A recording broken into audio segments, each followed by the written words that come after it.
ज्ञानाञ्जनशलाकया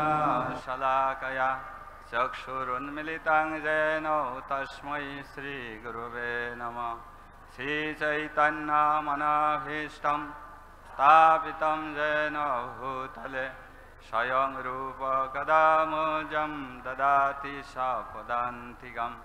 वन्देऽहं श्रीगुरो श्रीयुतो पदकमलं गुरुन् वैष्णवांश श्रीरूपं साग्रजातं सगण रघुनाथान्वितं तं सजीवं साद्वैतं सावधूतं परिजनसंहितं कृष्णचैतन्यदेवं श्रीराधाकृष्णपादान् सगण ललिता श्रीविशाखान्वितं स। नमो ॐ विष्णुपादाय कृष्णप्रेष्ठाय भूतले श्रीमते भक्तिवेदान्तो स्वामिनीति नामिने। नमस्ते सरस्वती देवे गौरवाणी पुचारिणे निर्विशेष शून्यवादी पाश्चात्यदेशतारिणे। जयो श्री कृष्ण चैतन्य प्रभु नित्यानंद श्री अद्वैत गदाधर शिवासादि गौरभक्तवृंद। हरे कृष्णा कृष्ण कृष्ण हरे हरे हरे राम राम राम हरे हरे। ओम नमो भगवते वासुदेवाय।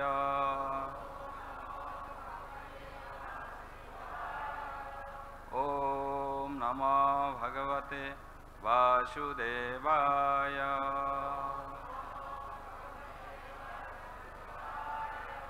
ओम नमो भगवते वासुदेवाय।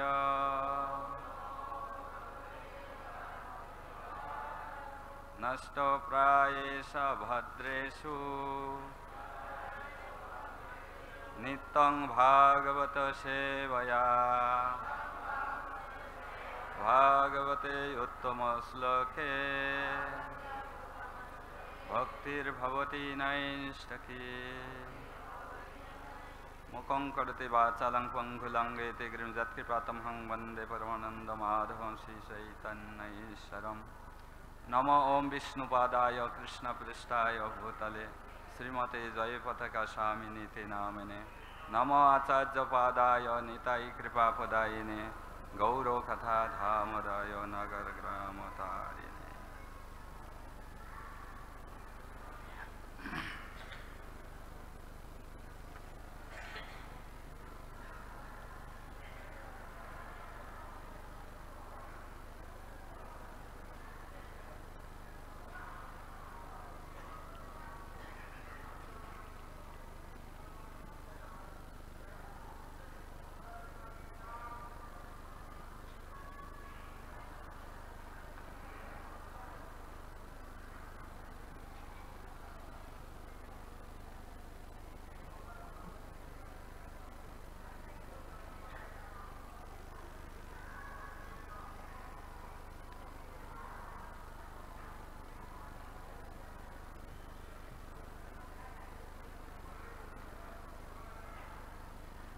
श्रीमद्भागवतम तृतीय स्कंध द्वितीय अध्याय 21 नंबर श्लोक।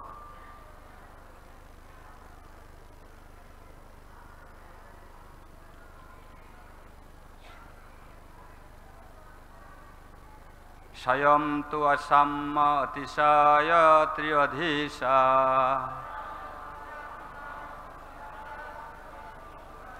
स्वराज्य लक्ष्मी आप्त समस्त कामः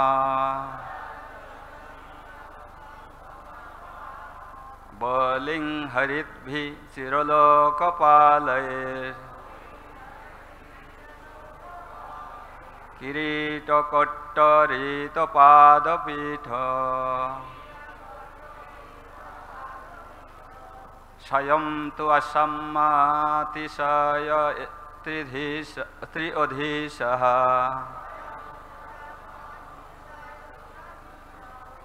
स्वराज्य लक्ष्मी आप्त समस्त कामः बलिं हरिद्भिश्चिरलोकपालैः किरीटकोट्टरीतपादपीठः स्वयं तु असम्मतिशयत्र्यधीशः स्वराज्यलक्ष्मी आप्त समस्त कामः बलिं हरिद्भिः शिरलोकपालैः किरीटकोट्टरीतपादपीठः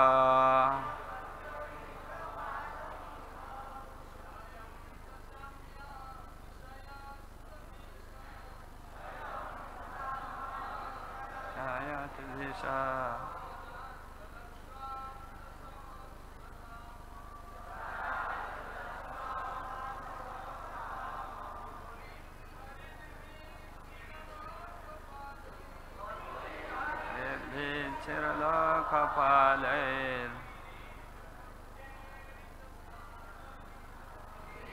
कीटकोट्टे पादरीतपाठ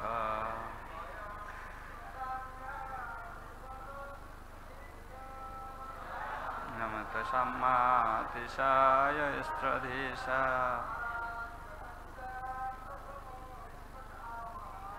राजलक्ष्माप्त समस्त काम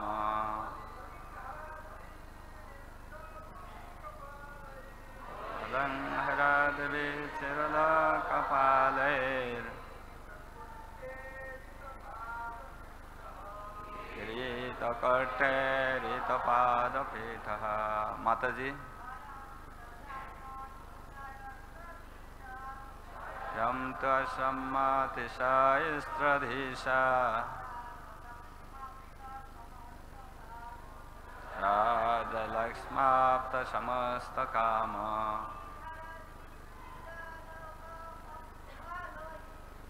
बलिं हरिद्भिः चिरलोकपालैः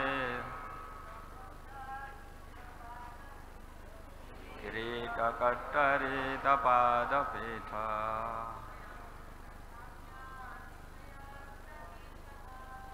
स्वयं तु असम्मतिशयस्त्रधीश स्वराज्यलक्ष्माप्त समस्त काम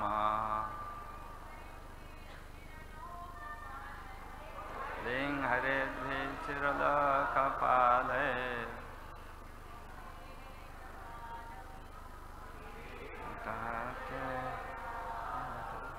हरे कृष्ण।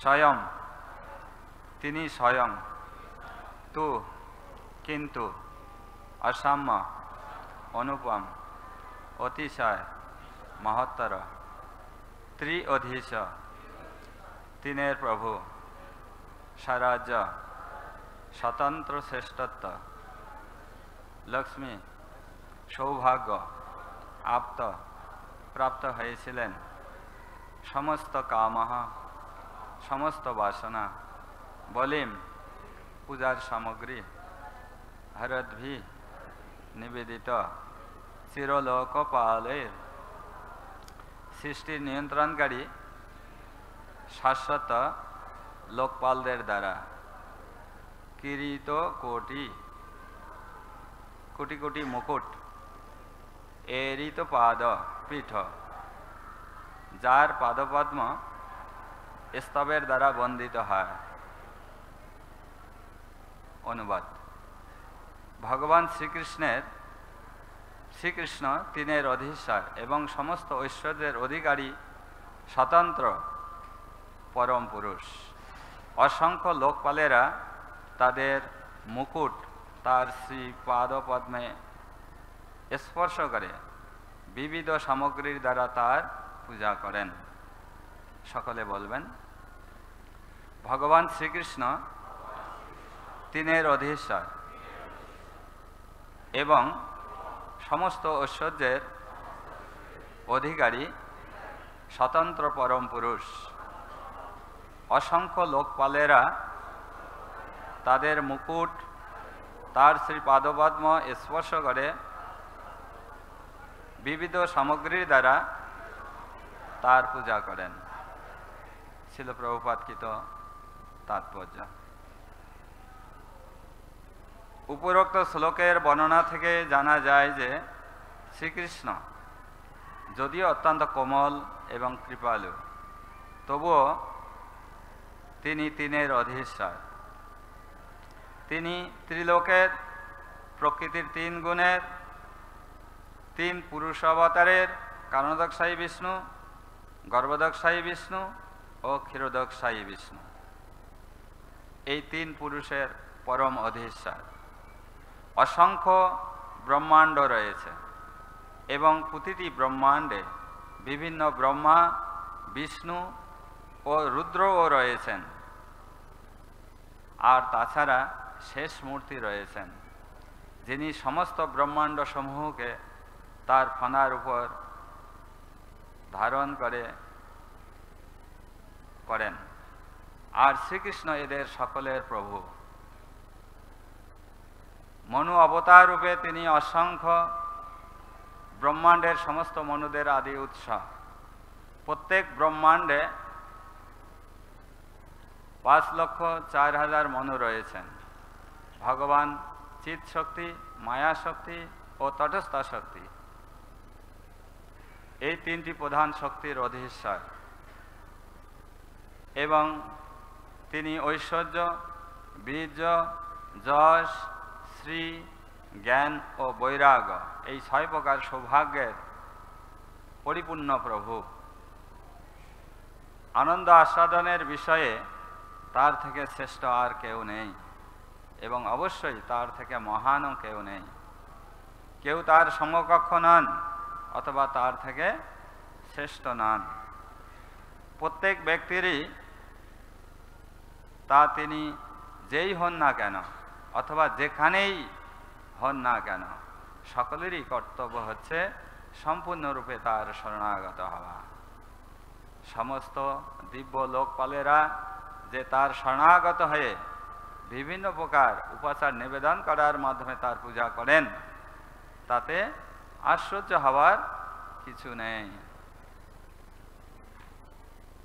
এখানেই ছিল প্রভুপাদকৃত প্রাঞ্জল তাৎপর্য সমাপ্ত। তো এই অধ্যায়ের নাম ভগবান শ্রীকৃষ্ণের স্মরণ।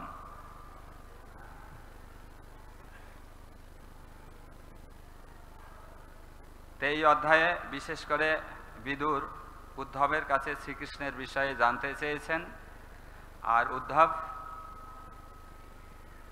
শ্রীকৃষ্ণের বিয়োগের কথা স্মরণ করে শোকাকুল চিত্তে যা যা বলেছেন সেটি হচ্ছে এই অধ্যায়ের অতি সংক্ষিপ্ত সার। তা আজকে আমাদের শ্লোক হচ্ছে 21।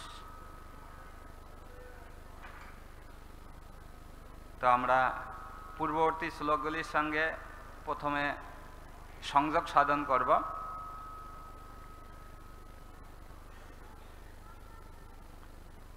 উদ্ধব ছোটবেলার থেকেই শ্রীকৃষ্ণের প্রতি অত্যন্ত আসক্ত ছিলেন এবং ভগবানের প্রতি অত্যন্ত সেবাপরায়ণ ছিলেন। এমনকি তিনি যখন বৃদ্ধ হয়ে যান, বার্ধক্য দশা প্রাপ্ত হন, তখনও তিনি তার সেবা থেকে এক মুহূর্তের জন্য তিনি বিরত থাকতেন না। তো আমরা জড়জগতে দেখি, জড়জগৎ ঠিক এর বিপরীত। আধ্যাত্মিক জগতে ভক্ত যে অবস্থায় থাকুন না কেন, সর্বদা তিনি ভগবানের সেবায় যুক্ত থাকেন।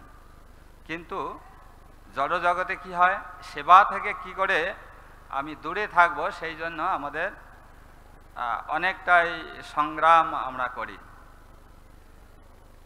এই জড়জগতের যে পরিস্থিতি সেটা কি রকম আমি শুনেছিলাম আমাদের ভক্তদের কাছ থেকে। তারা অফিস আদালতে ব্যবসা বাণিজ্য করে এবং সেখানে তারা কি করে, কি সুখের শনিবার। কেন সুখের শনিবার? কেননা দুপুর 12টা পর্যন্ত অফিস হবে, তারপরে ছুটি, সেই জন্য সেটাকে সুখ বলে মনে করেন। কি সুখের শনিবার, মধুমাখা রবিবার, কেননা সেদিন সারাদিন ছুটি, অফিসের কোনো বালাই নেই। আর মুখ পোড়া সোমবার। কেন সোমবার মুখ পোড়া? কেননা আবার সেই কাজে যুক্ত হতে হবে। মুখ পোড়া সোমবার আসে কেন বারবার, মানে সব সময় শনিবার আর রবিবারেই থাকুক, মানে বন্ধই থাকুক। তো বর্তমানে আমরা দেখি, বর্তমান রূপচিত্রে যদি আমরা তাকাই, তা অফিস আদালতে যারা চাকরি করে তাদের মনোভাবটা ঠিক এরকমই। তো কিন্তু উদ্ধব এরকম ছিলেন না। তাই আমাদের উদ্ধবের কাছ থেকে এই শিক্ষাটি গ্রহণ করতে হবে। তা যাই হোক, বিদুর উদ্ধবের কাছে জানতে চেয়েছেন শ্রীকৃষ্ণের চরিত্র বা শ্রীকৃষ্ণের বিষয়ে জানতে চেয়েছেন। শ্রীকৃষ্ণ ইতিমধ্যে শ্রীকৃষ্ণের চরিত্র কথা সঙ্গে সঙ্গে তার স্মরণ হয়েছিল। ঠিক যেমন কোনো মায়ের সন্তান যখন বিয়োগ হয়, মরে যায়, তখন তার জামা কাপড় দেখলে তার মনে হয় কোন জামাটা পরে স্কুলে যেত, কোন জামাটা পরে খেলায় যেত, জুতোটা দেখলে মনে হয় ছেলের কথা মনে হয়। তো তেমনি উদ্ধব যখনই শ্রীকৃষ্ণের বিষয়ে জানতে চেয়েছিলেন, সঙ্গে সঙ্গে তার পূর্ব স্মৃতি জাগরিত হয়েছিল। তো তিনি বলতে শুরু করেছেন। কাকে বলছেন? বিদুরকে বলছেন। কি বলছেন? যে কৃষ্ণ সূর্য অস্তমিত হয়েছে, কালরূপ সর্প আমাদের গৃহকে দংশন করেছে। আর তোমাকে এর চেয়ে আর কি বেশি কথা বলবো? আর তোমাকে আমি বলার কোনো ভাষা খুঁজে পাচ্ছি না। আর সমস্ত গ্রহলোক সহ আমরা যে ব্রহ্মাণ্ডে বাস করছি, সেই ব্রহ্মাণ্ড সবচেয়ে বেশি দুর্ভাগ্যশালী যে আমরা কৃষ্ণকে এই ব্রহ্মাণ্ড থেকে হারিয়েছি। শুধু ব্রহ্মাণ্ড যে দুর্ভাগ্যশালী তা নয়, তার চেয়েও বেশি দুর্ভাগ্যশালী হচ্ছে যদু বংশ।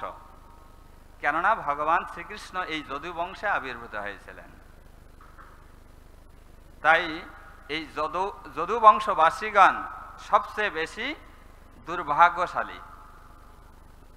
কেন দুর্ভাগ্যশালী? কেননা শ্রীকৃষ্ণ সেই বংশে আবির্ভূত হওয়া সত্ত্বেও সেই বংশের লোকেরা শ্রীকৃষ্ণকে পরমেশ্বর ভগবান বলে চিনতে পারেনি। ঠিক যেমন সমুদ্র মন্থনের সময় চন্দ্র, অন্যান্য লক্ষ্মী দেবী, আর কি হাতি, ঘোড়া ইত্যাদি উত্থিত হয়েছিল, সেখান থেকে চন্দ্রও উত্থিত হয়েছিল, লক্ষ্মী দেবীও উত্থিত হয়েছিল।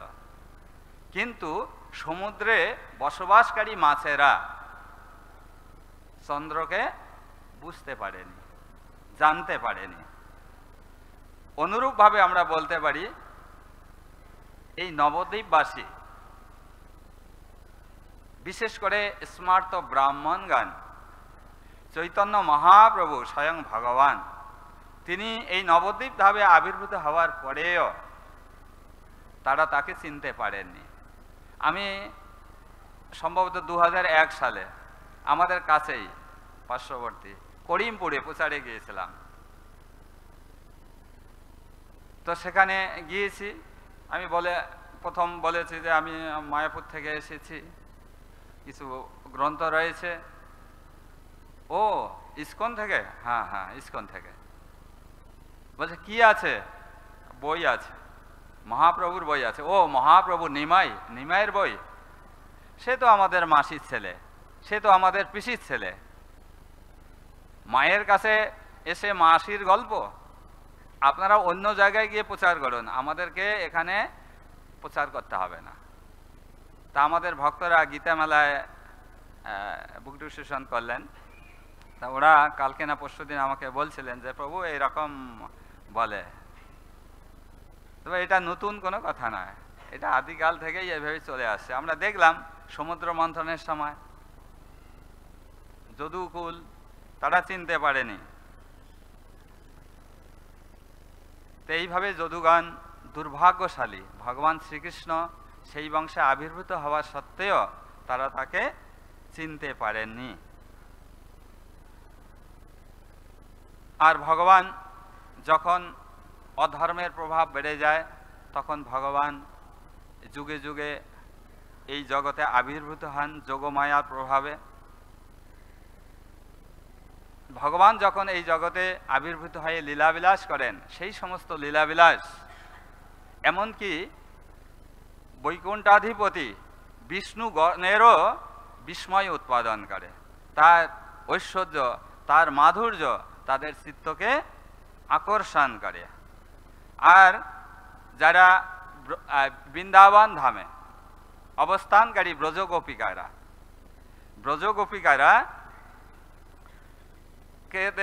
ব্রজগোপিকাদেরকে যখন তারা ত্যাগ করে কৃষ্ণ চলে গিয়েছিলেন, তখন শ্রীকৃষ্ণের বিরহে তারা নিশ্চেষ্ট হয়েছিলেন, তারা মৃতপ্রায় মৃতবৎ হয়ে দাঁড়িয়েছিলেন, তারা কিংকর্তব্য বিমূঢ় হয়েছিলেন। কিন্তু যেহেতু কৃষ্ণ বলেছিলেন তিনি আবার ফিরে আসবেন, তাই তারা কোনো রকমে প্রাণ ধারণ করে বেঁচেছিলেন। আর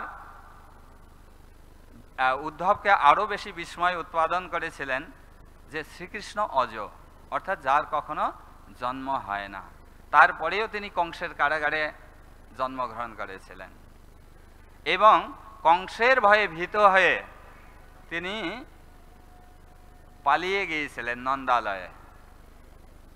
এই যে পরস্পর বিপরীত ভাব, শ্রীকৃষ্ণ কিরকম ঐশ্বর্য এবং মাধুর্যে পরিপূর্ণ ভগবান, সেই কথা চিন্তা করে উদ্ধব বিস্ময়ে অভিভূত হয়েছেন, অত্যন্ত ব্যথিত হয়েছেন যে তাকে তিনি হারিয়েছেন। তা আজকে 18 এবং 18, 19 এবং 20 এই তিনটি শ্লোকে ঐশ্বর্য এবং মাধুর্যের প্রকাশপূর্বক, পূর্ব শ্লোকগুলিতে ঐশ্বর্য এবং মাধুর্য প্রকাশ করা হয়েছে এবং 18, 19 এবং 20 এই তিনটি শ্লোকে ভগবানের ভগবত্তাকে প্রতিষ্ঠা করা হয়েছে। অর্থাৎ শ্রীকৃষ্ণই যে পরমেশ্বর ভগবান, সেটা এই সমস্ত অদ্ভুত তার চারিত্রিক বৈশিষ্ট্যের মাধ্যমে প্রমাণ করা হয়েছে যে শ্রীকৃষ্ণই হচ্ছেন ভগবান।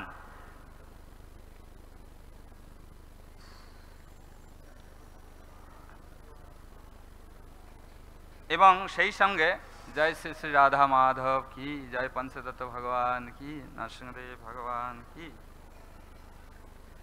এমনকি ভগবান শ্রীকৃষ্ণের যারা বিরোধী ছিলেন, ভগবত বিদ্বেষী ছিলেন, শ্রীকৃষ্ণ বিদ্বেষী ছিলেন, শিশুপালকেও তিনি হত্যাপূর্বক তাকে মুক্তিপথ প্রদান করেছিলেন। কুরুক্ষেত্রের রণাঙ্গনে অর্জুনের হাতে যারা নিহত হয়েছিল এবং যারা ভগবানকে দর্শন করতে করতে এই জগৎ থেকে বিদায় নিয়েছিলেন, ভগবান তাদেরকেও তার ধামে নিয়ে গিয়েছিলেন। তা আজকে আমাদের শ্লোক হচ্ছে 21 এবং 22 নম্বর শ্লোকে ভগবান শ্রীকৃষ্ণের অতুল ঐশ্বর্যের কথা বর্ণনা করা হয়েছে এবং 22 নম্বর শ্লোকে মাধুর্য, ঐশ্বর্য এবং মাধুর্য, 21 এবং 22 নম্বর শ্লোকে ঐশ্বর্য এবং মাধুর্য। তো যাই হোক, তো নতুন করে আমার বলার কিছু নেই। আমরা দীর্ঘদিন ধরে, বেশ কয়েকদিন ধরে এই বিষয়ে শ্রবণ করে আসছি। কৃষ্ণদাস কবিরাজ গোস্বামী চৈতন্য চরিতামৃতে এই শ্লোকের উপর যে ব্যাখ্যা প্রদান করেছেন, আমি সেগুলি পড়ে যাব, আর মাঝে মাঝে যদি দু একটা কথা বলতে পারি। ঠিক এই শ্লোকটা এত সুন্দরভাবে ব্যাখ্যা করে দিয়েছেন আপনারা পড়ে নেবেন সবাই। চৈতন্য চরিতামৃত মধ্যলীলা 21 পরিচ্ছেদ, শ্লোক সংখ্যা আপনারা 33 থেকে শুরু করবেন আর লাস্ট 101 পর্যন্ত যাবেন। এবং এই শ্লোকগুলির পিছনে শ্রীমদ্ ভাগবত থেকে রেফারেন্স দেওয়া হয়েছে। আমি যখন পড়ব এই রেফারেন্সগুলোকে বাদ দিয়ে পড়ব, শুধু কৃষ্ণদাস কবিরাজ গোস্বামী যা বলেছেন সেটা।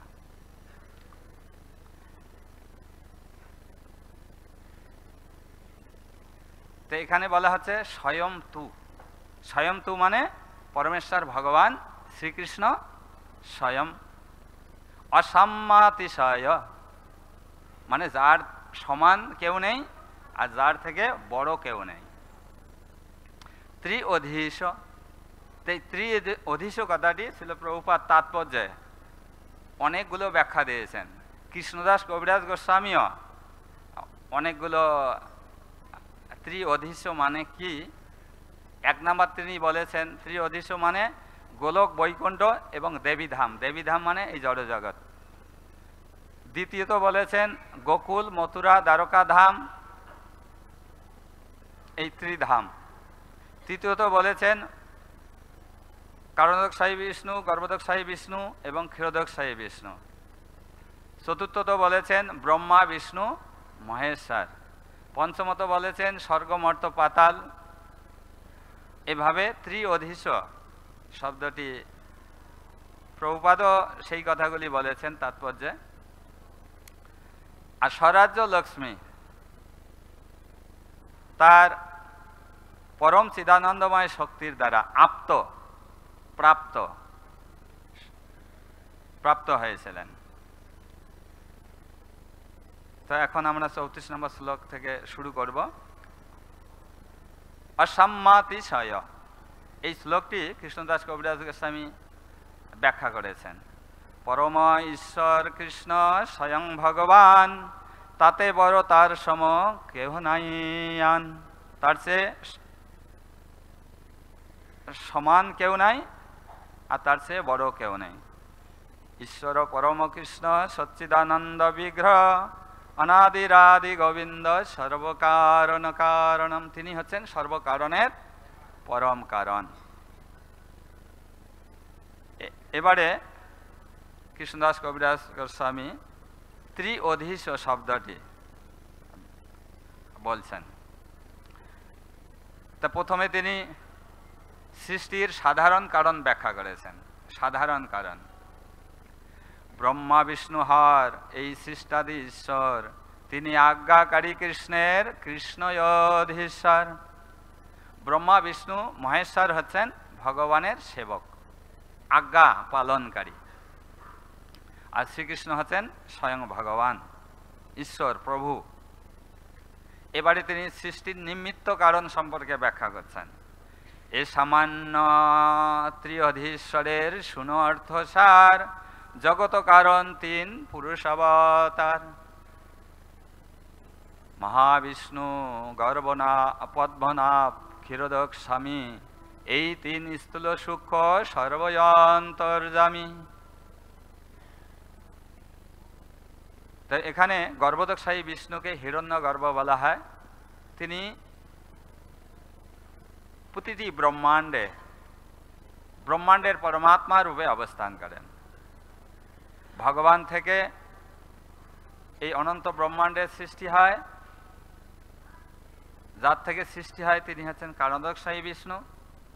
এবং প্রতিটি ব্রহ্মাণ্ডে সেই ভগবান পরমাত্মা রূপে অবস্থান করেন, তার নাম গর্ভোদকশায়ী বিষ্ণু। এবং প্রতিটি ব্রহ্মাণ্ডে অনন্ত জীব রয়েছে। প্রতিটি জীবের হৃদয়ে যিনি অন্তর্যামী রূপে বিরাজ করেন তিনি হচ্ছেন পরমাত্মা ক্ষীরোদকশায়ী বিষ্ণু। এই তিন সর্বাশ্রয় জগত ঈশ্বর, এহ সব কলাংশ কৃষ্ণয়োধীশ্বর। এই অর্থ মধ্যম, শুনো গুরু অর্থ আর। এটা হচ্ছে আমরা প্রথমে সৃষ্টির সাধারণ কারণ বললাম, তারপর আমরা সৃষ্টির নিমিত্ত কারণ, এবারে তিনি বলছেন গুরু অর্থের কথা ব্যাখ্যা করবেন। অন্তপুর গোলক শ্রী বৃন্দাবন, যাহা নিত্য স্থিতি পিতামাতা বন্ধুগণ, মধুর ঐশ্বর্য মাধুর্য কৃপাদি ভাণ্ডার, যোগমায়া দাসী যাহা রসাদি লীলাসার। সেই মধ্যম ঐশ্বর্যে যোগমায়া, ভগবান মায়া শক্তি, ভগবানের সৃষ্ট মায়া শক্তি দুটি, একটি হচ্ছে যোগমায়া আর একটি হচ্ছে মহামায়া। যোগমায়া চিন্ময় জগতে কার্য সাধন করেন, আর জড় জগতে কার্য সাধন করার জন্য মহামায়া দেবী দুর্গা। তার তলে পরব্রহ্ম বিষ্ণু লোক নাম, নারায়ণ আদি অনন্ত স্বরূপের ধাম। তো সেই ভগবত ধাম পরব্রহ্ম, পরব্রহ্মে কি অবস্থান করে? অনন্ত বৈকুণ্ঠ লোক অবস্থান করে, বিষ্ণু লোক সমূহ অবস্থান করেন। মধ্যম আবাস কৃষ্ণের সরস্বজ্য ভাণ্ডার, অনন্ত স্বরূপে যাহা করেন বিহার। ভগবান অনন্ত রূপে নিজেকে বিস্তার করে এই বৈকুণ্ঠে তিনি অবস্থান করেন। এই যে অনন্ত বৈকুণ্ঠে, এক একটা বৈকুণ্ঠ হচ্ছে কোঠরি। কোঠরি মানে হচ্ছে রিজার্ভ, মানে রিজার্ভ ঘর, মানে ওটাকে কি বলে? গুদাম ঘর, গুদাম, স্টোর, স্টোর হাউস। সমস্ত ঐশ্বর্যের স্টোর হাউস হচ্ছে চিন্ময় জগৎ, বৈকুণ্ঠ লোক সমূহ। তো এই বৈকুণ্ঠ লোক সমূহ হচ্ছে সর ঐশ্বর্যে পরিপূর্ণ, সমগ্র ঐশ্বর্য বীর্য যশ শ্রী জ্ঞান এবং বৈরাগ্যে পূর্ণ মাত্রায় বিদ্যমান সেখানে। অনন্ত বৈকুণ্ঠ যাহা ভাণ্ডার কোঠরি, পারিষদ গণে সরৈশ্বর্য আছে ভরি। তা সেখানকার ঐশ্বর্য কি রকম?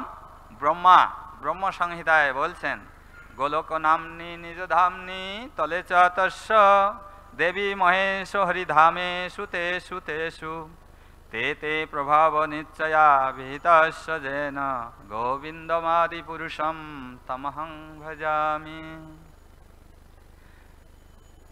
তার তলে, তার নিচে রয়েছে বাজ্যাবাস। ওটা মধ্যম বাসের কথা গেল এতক্ষণ, বাজ্যাবাস। তার তলে বাজ্যাবাস, বিরজারও পার, অনন্ত ব্রহ্মাণ্ড যাহা কোটরি অপার।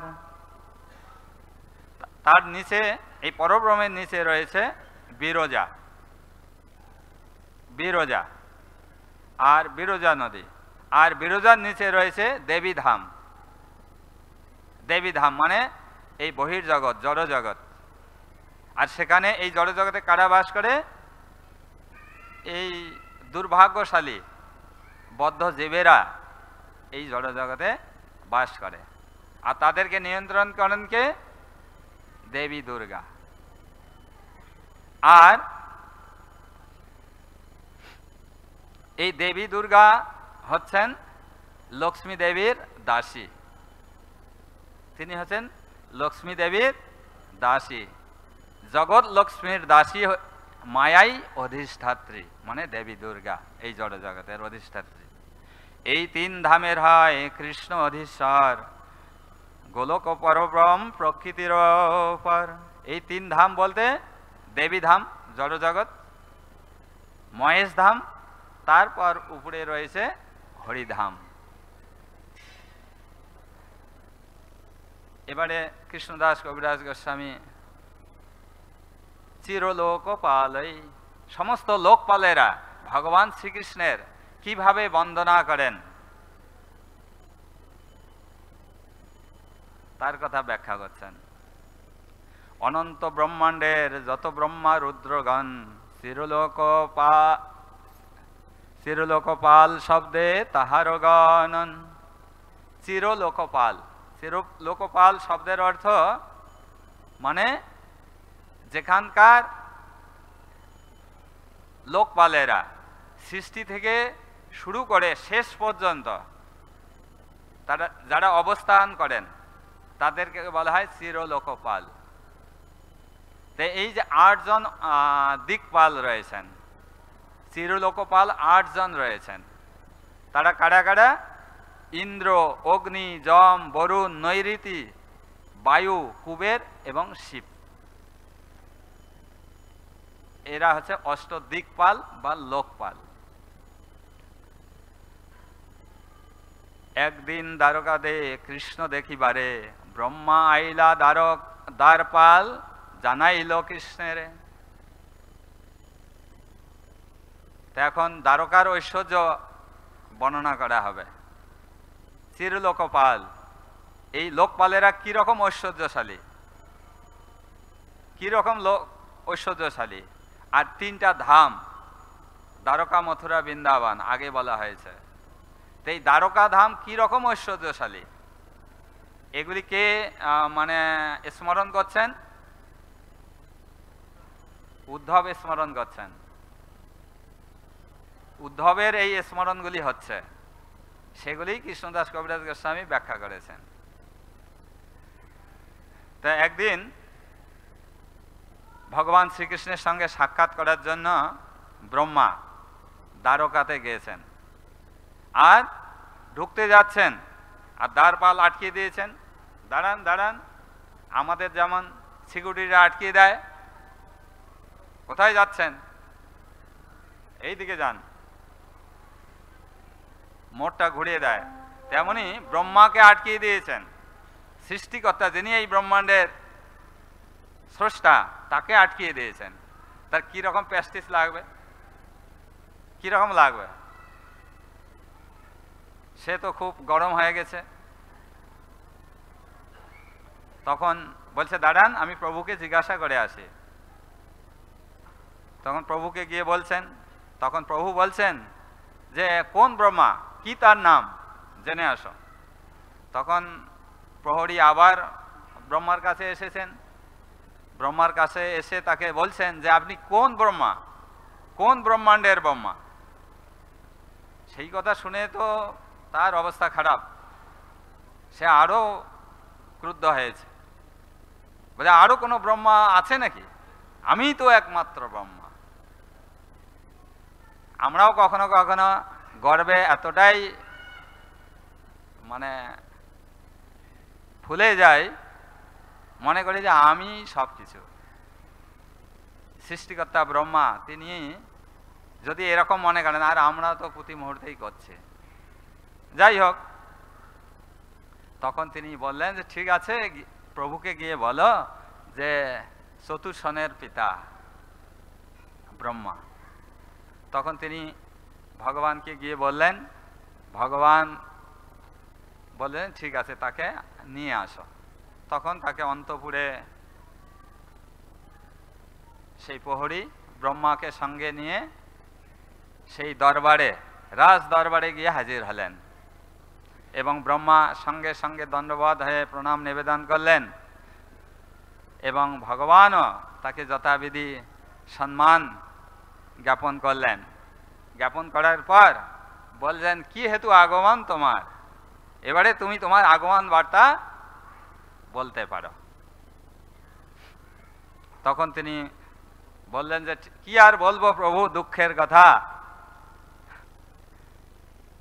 সেই কথা না হয় আমি পরেই বলবো, কিন্তু আমার মধ্যে যে একটা সংশয় সৃষ্টি হয়েছে, সেই সংশয় তো আগে ছেদন করুন, সেই সংশয় আগে নাশ করুন, পরে আমি কি জন্য এসেছি, কেন এসেছি, সেই সমস্ত বৃত্তান্ত আমি আপনাকে পরে জানাবো।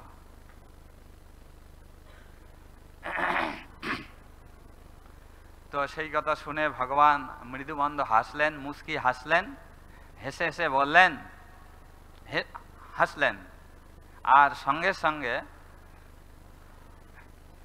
চতুর্মুখ ব্রহ্মা তো আছেনই সম্মুখে। ব্রহ্মা তো ঢুকলেন, রাজপ্রাসাদে গেলেন, চতুর্মুখ ব্রহ্মা তিনি তো আছেনই সম্মুখে। এবারে 10 মুখ ব্রহ্মা, 20 মুখ ব্রহ্মা, 100 মুখ ব্রহ্মা, 1000 মুখ ব্রহ্মা, 1 লক্ষ মুখ ব্রহ্মা, কোটি মুখ ব্রহ্মা, তারা সঙ্গে সঙ্গে হাজির হলেন। তা প্রভুপাদ তাৎপর্য ব্যাখ্যা করছেন যে সেই সমস্ত ব্রহ্মারা কোথার থেকে এসেছেন? আলাদা লোক থেকে এসেছেন না, ভগবানের হৃদয়ে তারা অবস্থান করছিলেন। ভগবানের হৃদয় থেকে ভগবান তখন তাদেরকে প্রকট করলেন, আর তারা সঙ্গে সঙ্গে প্রকট হয়ে ভগবানের উদ্দেশ্যে তাদের সশ্রদ্ধ প্রণতি নিবেদন করলেন, আর তারা মাথা ঝুঁকে দণ্ডবাদ প্রণাম করলেন। এই নয়, আমরা তো এই রকমই করি, মন্দিরে আমরা দেখি অনেক সময় আমরাও ওই রকমই করি, কিন্তু তারা কিন্তু এইরকম করেননি, সশ্রদ্ধ দণ্ডবাদ প্রণতি। তাই মাতাজিদের পঞ্চাঙ্গ প্রণাম করা উচিত, আর প্রভুরা দণ্ডবাদ পঞ্চাঙ্গ করতে পারেন।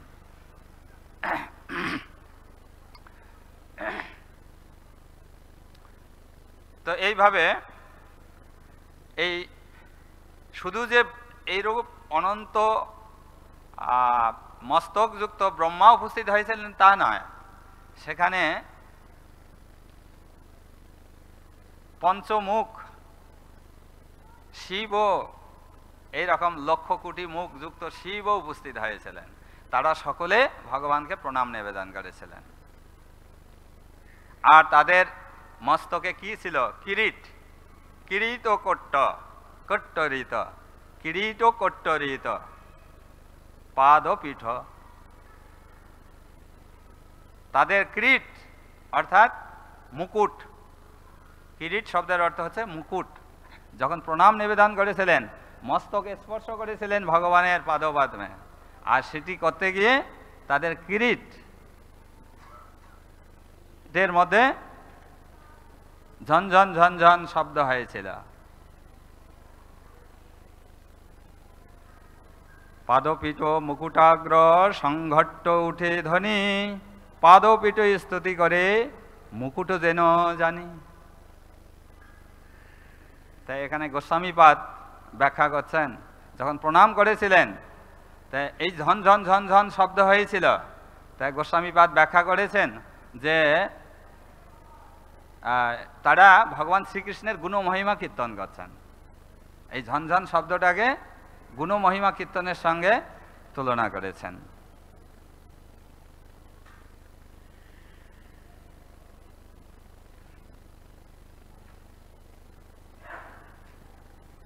যেহেতু সময় সংক্ষিপ্ত আছে, এগিয়ে যাচ্ছি।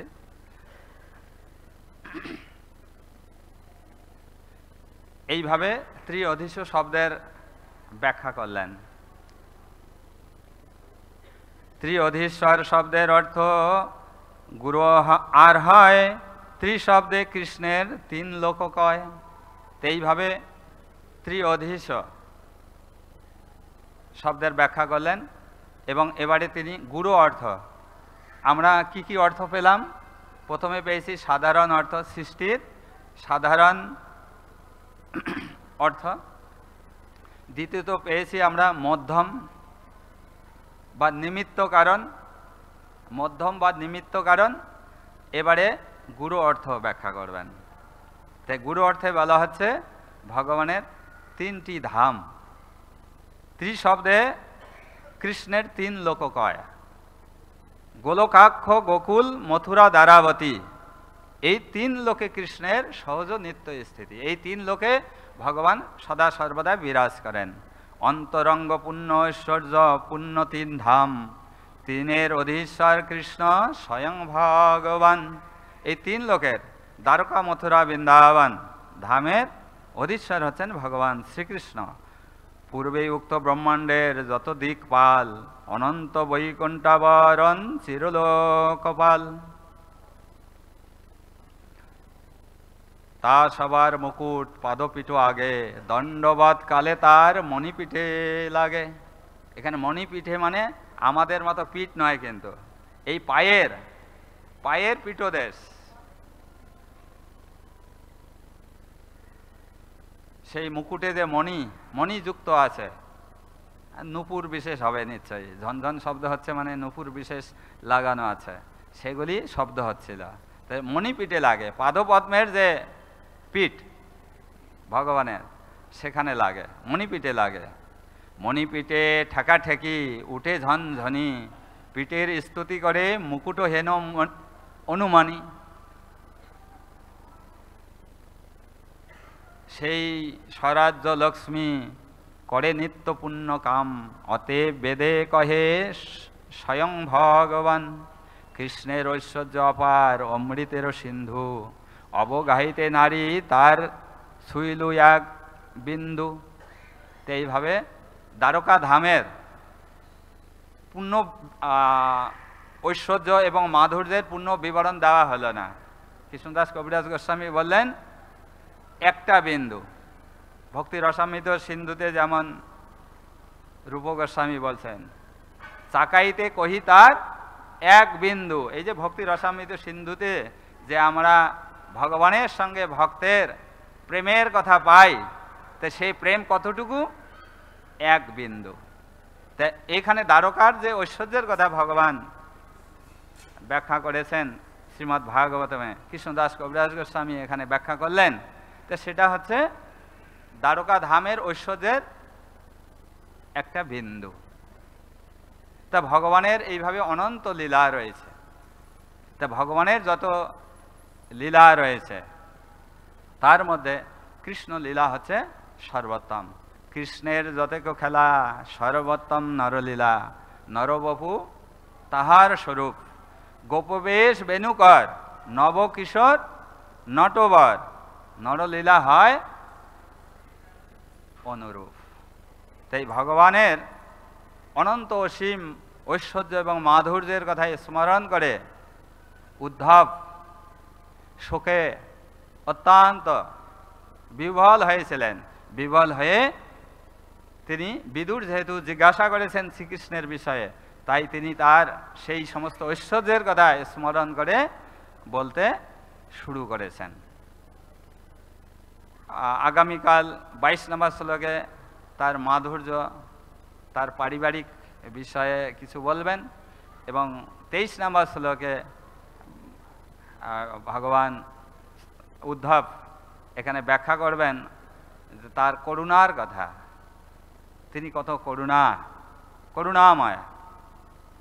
ঠিক আছে, তাদের করুণাময় ভগবান শ্রীকৃষ্ণ কি, সমেত গৌর ভক্তবৃন্দ কি, ভুবন মঙ্গল হরিনাম সংকীর্তন মহাযজ্ঞ কি, সমেত গৌর ভক্তবৃন্দ কি, জগৎগুরু শিল প্রভুপাদ কি, শ্রীমদ্ ভাগবতম কি, সমেত গৌর ভক্তবৃন্দ কি, নিতাই গৌর প্রেমানন্দে।